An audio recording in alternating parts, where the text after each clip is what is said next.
देश बड़े संकट से जूझ रहा है। हालात जितने बुरे हो सकते हैं उतने बुरे हैं। लोग असहज हैं।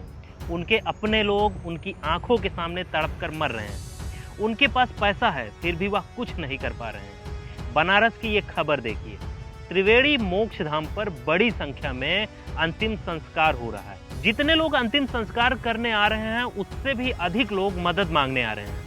ये मदद मांगने वाले लोग जिंदगी मौत से जूझ रहे मरीजों के पिता, भाई, चाचा या कोई मित्र हैं। वो मर चुके व्यक्तियों के परिजनों से कहते हैं, आपका मरीज तो चला गया, आपके पास ऑक्सीजन सिलेंडर हो तो हमें दे दीजिए, जो भी किराया होगा हमसे ले लीजिएगा। बेबसी समझ रहे हैं आप?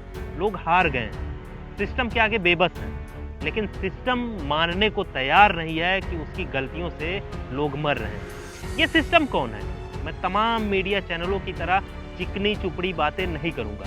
सिस्टम सरकार है। सरकार में नरेंद्र मोदी है। जहां मैं बैठा हूं यहां सिस्टम योगी आदित्यनाथ है। वही योगी आदित्यनाथ जो कह रहे हैं कि प्रदेश में ऑक्सीजन की कमी ना के बराबर है। अब कह दिया तो कह दिया, साथ में यह भी कह दिया कि अफवाह फैलाने वालों पर कड़ी कार्रवाई होगी। मैं अगर ऑक्सीजन की कमी को लेकर बात करूंगा तो हो सकता है मुझ पर भी अफवाह फैलाने को लेकर केस दर्ज किए जा सकते हैं। जिस वक्त मीडिया को चारों तरफ फैली चीख पुकार और अव्यवस्था के बीच सरकार से सवाल पूछना है, उस वक्त मीडिया सरकार से सीधा सवाल पूछने के बजाय सिस्टम को जिम्मेदार बता रहा है। आप टीवी देखिए, खबर कैसे छप रही है। नरेंद्र मोदी ने बैठक की, नरेंद्र मोदी ने उच्च स्तरीय बैठक की, सीएम योगी ने अधिकारियों को लताड़ा, सीएम योगी ने सीएमओ को फोन किया।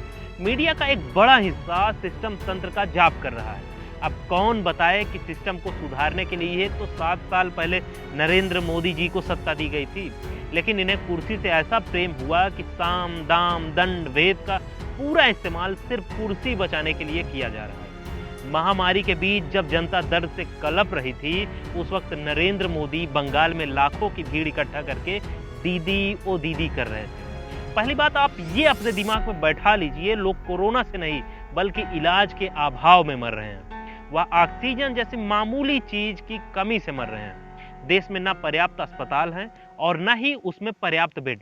यही कारण है कि लोग सोशल मीडिया पर एक अदद बेड के लिए तमाम लोगों से मदद मांग रहे हैं। मदद भी किससे मांगी जा रही है? कांग्रेस और आम आदमी पार्टी के नेताओं से। ऐसा इसलिए क्योंकि भाजपा के तमाम विधायक, सांसद या तो अंडरग्राउंड हो गए हैं या फिर खुद ही मदद मांग रहे हैं। नंद किशोर यादव जैसे झुट्ठों से सावधान रहिए। संकट के बीच इनकी अधूरी जानकारी किसी वायरस से कम नहीं है। ये क्रेडिट के लिए मर जाने वाली पार्टी से ताल्लुक रखते हैं। एम्स की सच्चाई एकदम अलग है। पहला एम्स बना 1956 में। उस वक्त प्रधानमंत्री थे जवाहरलाल नेहरू और स्वास्थ्य मंत्री थी अमृत कौर। उसके बाद 6 एम्स बने। 2003 में देश के भीतर अटल बिहारी वाजपेयी की सरकार थी। उन्होंने लाल किले से दिए अपने भाषण में घोषणा की कि प्रधानमंत्री स्वास्थ्य सुरक्षा योजना के तहत अगले 3 साल के भीतर देश के अंदर दिल्ली एम्स की तरह 6 और एम्स बनाए जाएंगे। अगले साल यानी 2004 में चुनाव हुआ और भाजपा बुरी तरीके से हार गई। इस तरह एम्स बनाने की बात सिर्फ घोषणा रह गई। इसके बाद यूपीए की सरकार बनी। मनमोहन सरकार ने भोपाल, भुवनेश्वर, पटना, रायपुर, ऋषिकेश एवं जोधपुर में एम्स बनाया। इन अस्पतालों में एमबीबीएस एवं नर्सिंग कोर्स भी 2012-13 के दौरान शुरू हो गए थे। साल 2014 में सरकार आई नरेंद्र मोदी की।